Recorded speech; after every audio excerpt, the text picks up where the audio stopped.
Five of the Best is an opinion-based series on films which I have seen released during the chosen year. This is to celebrate previous years in film, not to cause any offence. All opinions are my own. Hi everyone, welcome to 5 of the Best, a series in which we celebrate movies year by year. This series of videos will consist of me discussing my 5 favourite films of this chosen year. The first year under the spotlight is the year 2000. I thought this would be a good starting point where we can work year by year as the series progresses. So let's get started.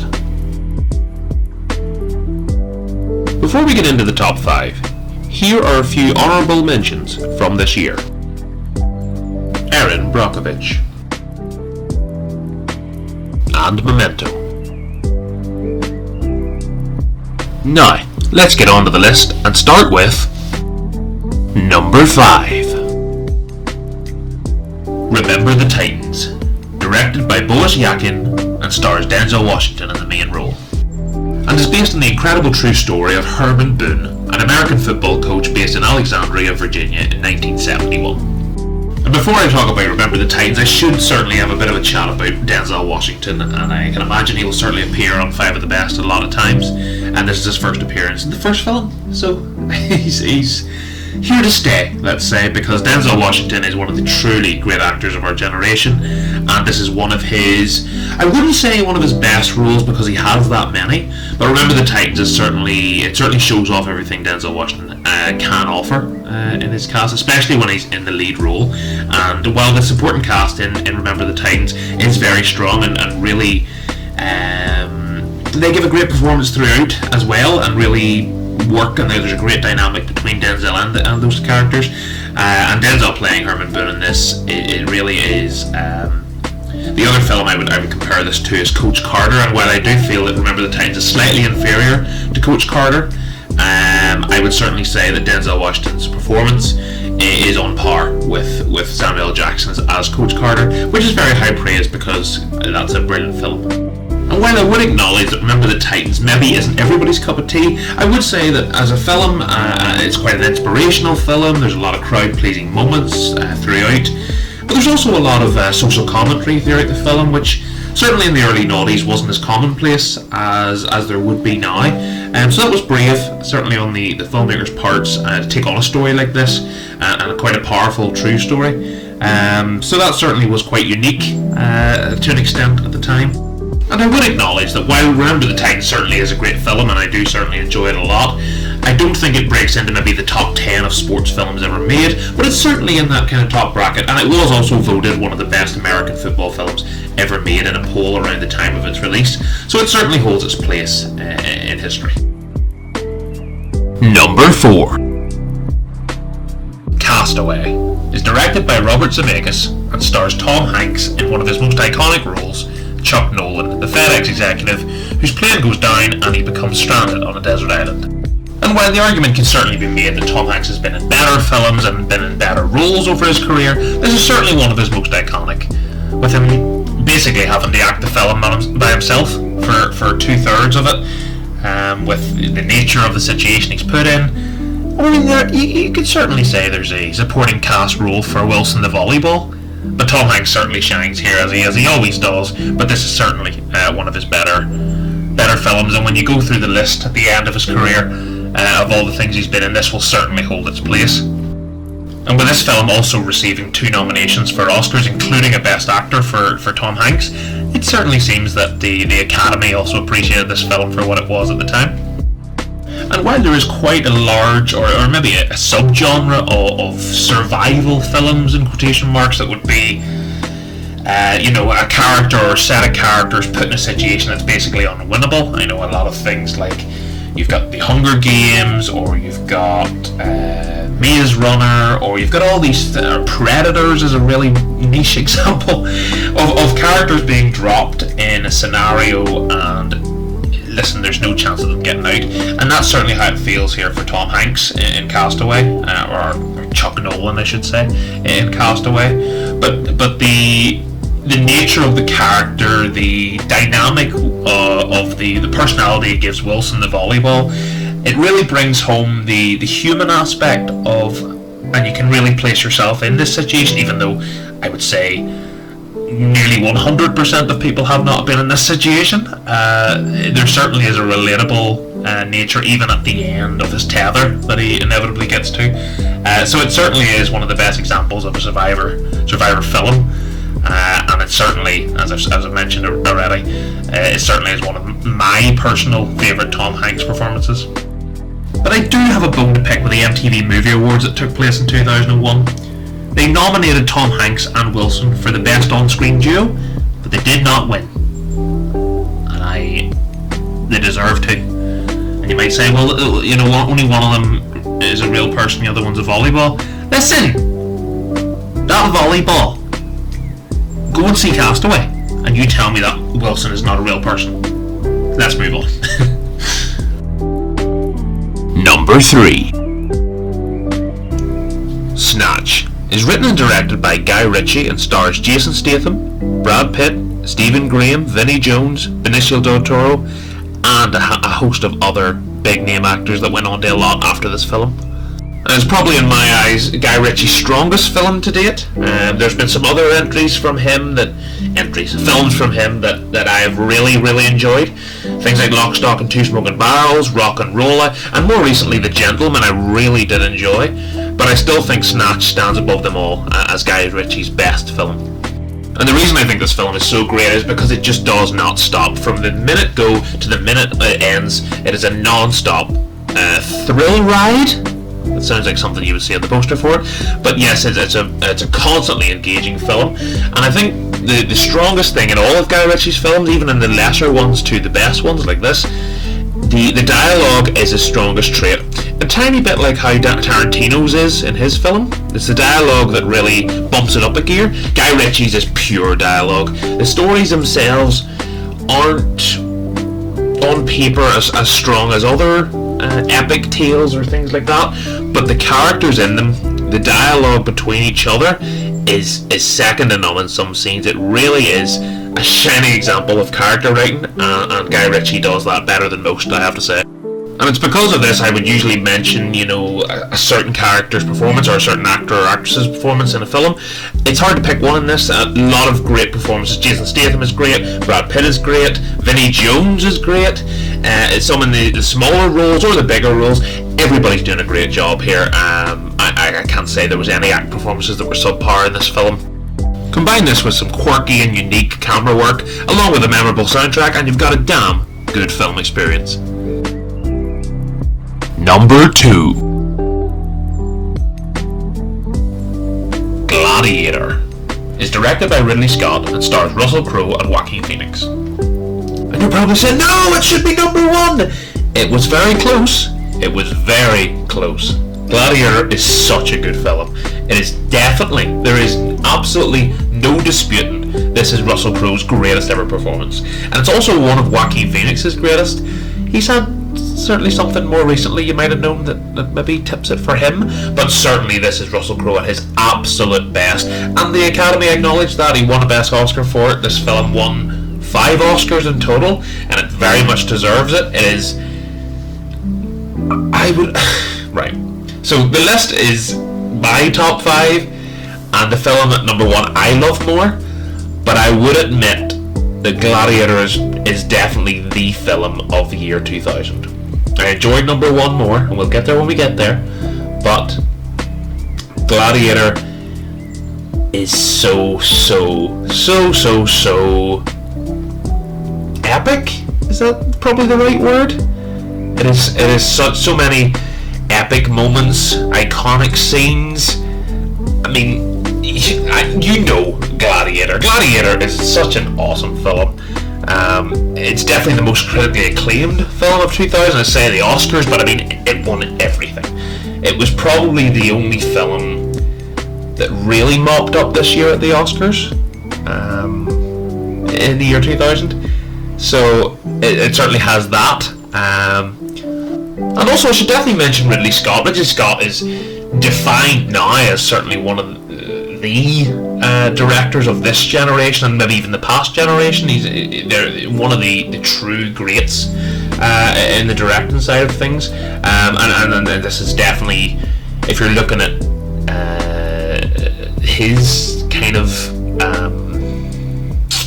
filmography. This has got to be certainly front and center of the ones that define him as an actor, and it shows off so many tropes that he would show off and certainly continue to use as films go on, especially the ones on a grander scale. And I mentioned already the grand scale is really felt in this film. It's a very tight-knit story as well. The narrative is so focused, but is also so...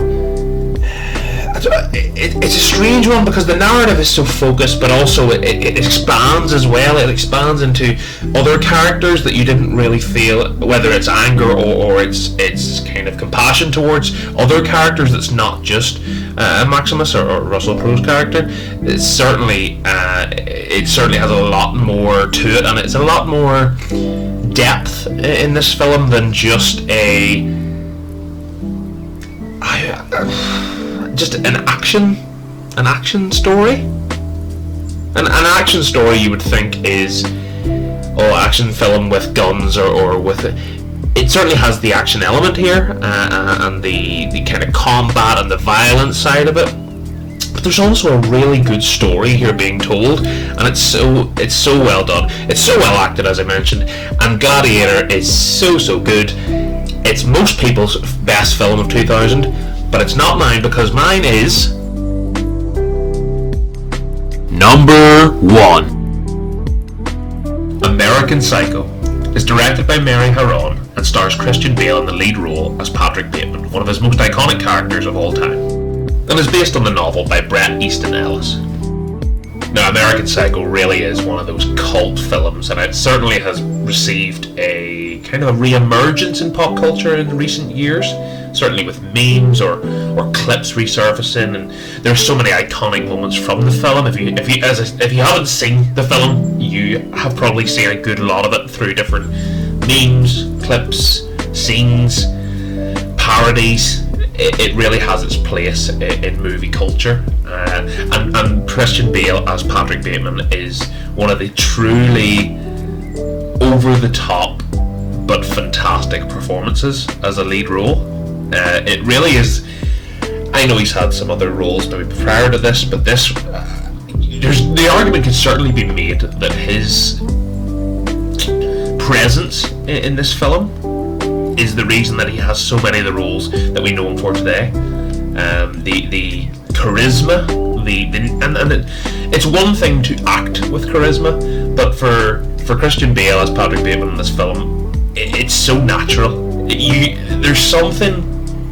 In some ways, you hate the character. In some ways, you love the character. You feel conflicted in yourself while watching this. Should I be rooting for this guy? Should I absolutely hate this guy?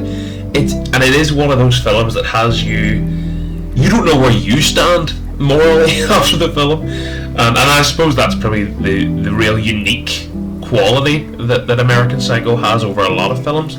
It's not certainly a situation that happens a lot where you don't know what you're rooting for, or are you rooting for them at all, and that's something that really and Christian Bale really shines. It's, as I said, you've probably seen the different scenes in passing, and American Psycho also is not one of those films that is a 3-hour and you have to. There's a lot of stuff. This movie, it doesn't stop. It just keeps every scene. There's no filler in this film. Everything is from this beat to this beat to this beat.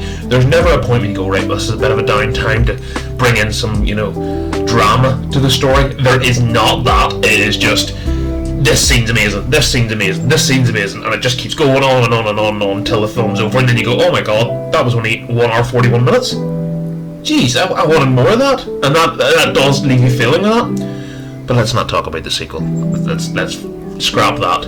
There only was one American Psycho made, and it's this one. And while Christian Bale really is the starter, the main, and the dessert of this film, he is everything, there is also, it's worth mentioning some of the other characters, and certainly some of the other actors, who have definitely went on to maybe bigger and better things from this, and that makes it sound like this was a bad start for them. For their roles, and for the scenes they're in, which are quite minimal, it's all Christian Bale, and it's the odd interaction with somebody's. Willem Dafoe is great for the part he plays. Jared Leto is great for the part he plays, and Reese Witherspoon is great for the part she plays. So they have their roles, but it's kind of unjust to talk about anybody other than Christian Bale in this film. He is masterful, and the story it's such an intriguing, because as mentioned already, is this someone I want to root for? And the horror, it's a brilliant mix of horror and comedy, because the scenes and what is happening is so brutal and so disgusting sometimes, but then you're nearly laughing at not only the absurdity of the nature of his madness, but also the fact that he's actually so charismatic and funny in the way he talks and expresses himself, whether it be his talk. I mean, let's get the obvious out of the way. Let's talk about the Huey Lewis in the News scene. That's the scene that you've probably seen. That's a lot of uses of the word scene. But the Huey Lewis and the News scene is the most iconic, and one of the most iconic. You could certainly argue it's up there with the most recognisable scenes in cinema. Maybe it says everything that's about this film. It is.